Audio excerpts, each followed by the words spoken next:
Okay, Assalamualaikum dan salam sejahtera. Ini adalah video 1 untuk bab 6. Bab 6 adalah ketaksamaan linear dalam dua pemboleh upah. Ketaksamaan linear dalam dua pemboleh upah.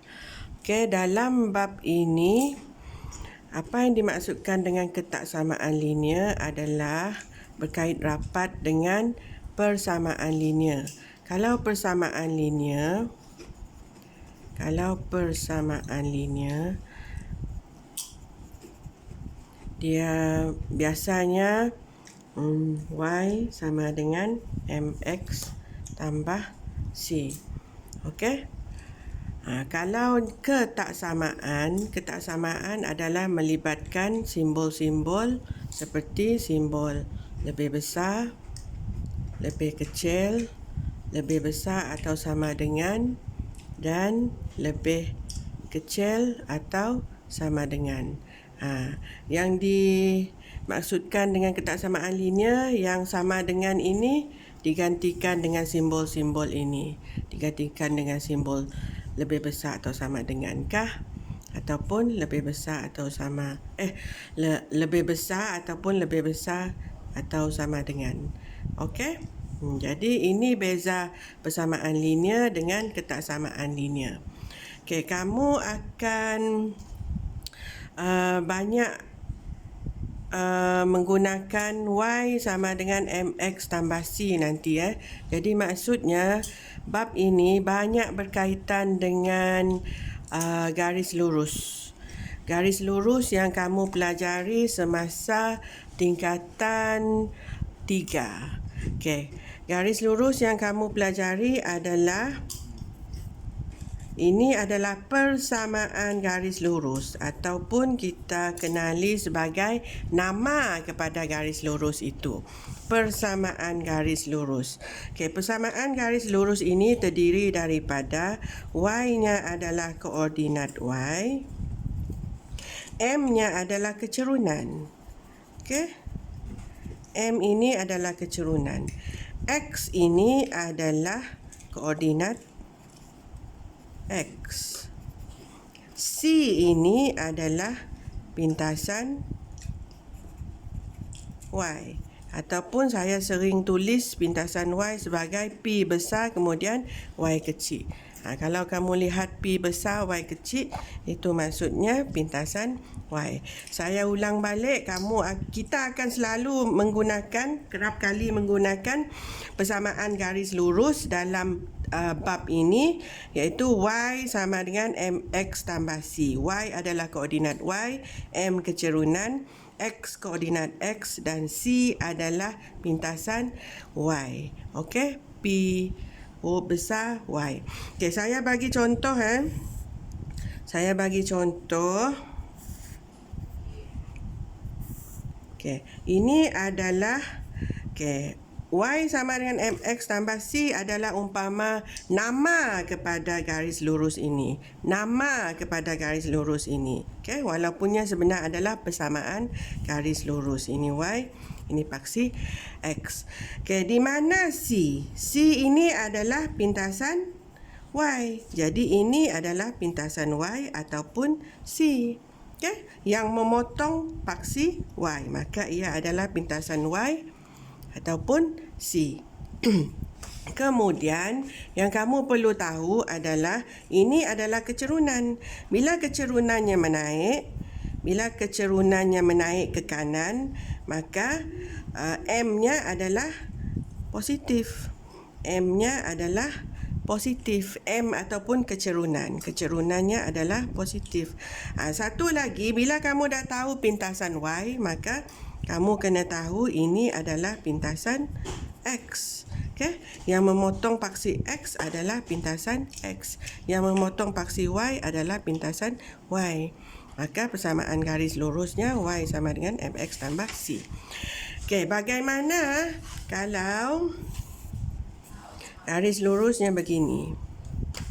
Okey, garis lurusnya begini. Y, x. Maka ini adalah pintasan y-nya. Ini adalah pintasan x-nya. Pintasan y-nya ataupun c. Okey, pentasan Y pun boleh, C pun boleh. Jadi, persamaan garis lurusnya adalah Y sama dengan negatif M. Saya tu. Okey. Negatif M X tolak tambah C. Okey? Negatif M X tambah C. Kenapa negatif? Kenapa kecerunannya negatif? Sebabnya ke kanan bawah. Jadi kecerunannya negatif. Ini tadi ke kanan atas, jadi kecerunannya positif. Okey, ini adalah yang kamu telah pelajari masa tingkatan 3. Seharusnya kamu tahulah Y sama dengan MX tambah C. Okey, banyak digunakan dalam tajuk ini. Okey, kita balik semula. Okey, sekarang kita nak menentukan titik-titik yang memuaskan. Titik-titik yang memuaskan sama ada titik itu memuaskan garis lurus Y sama dengan MX tambah C, ataupun titik itu memuaskan Y lebih besar MX tambah C, ataupun titik itu memuaskan ketaksamaan Y kurang daripada MX tambah C. Okey, titik-titiknya. Okey, ini paksi X, ini paksi Y. Ini persamaan garis lurusnya.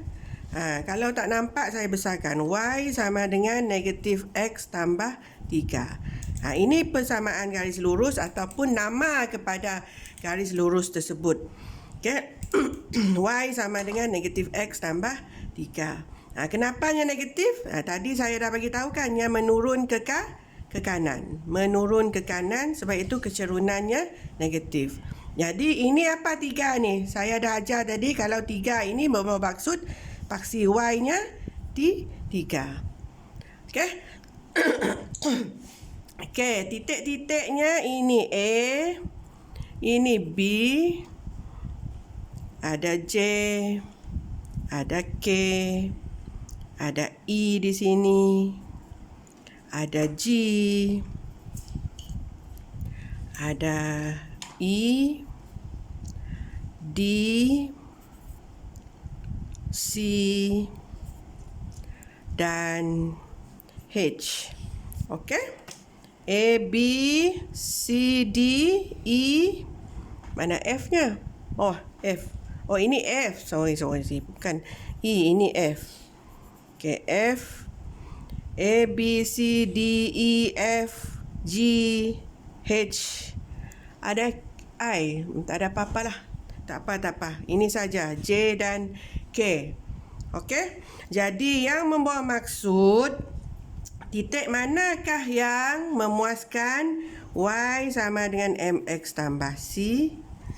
Titik manakah yang memuaskan Y lebih daripada MX tambah C? Dan titik manakah yang memuaskan Y kurang daripada MX tambah C? Okey. Jadi yang sama dengan ini adalah yang berada pada garis. Titik yang berada pada garis. Jadi titik yang berada pada garis adalah J dan K. Okey, J dan K. Okey. Kemudian yang lebih maksudnya di atas garis.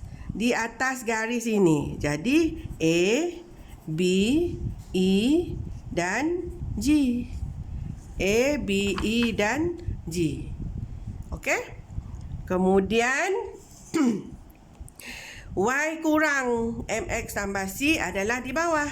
Apa titik-titik yang ada di bawah garis ini? Ada C, D, F dan H. Okey? Saya harap kamu faham. Yang memuaskan kalau sama dengan berada pada atas garis, yang lebih besar berada di atas garis, dan yang lebih kecil berada di bawah garis.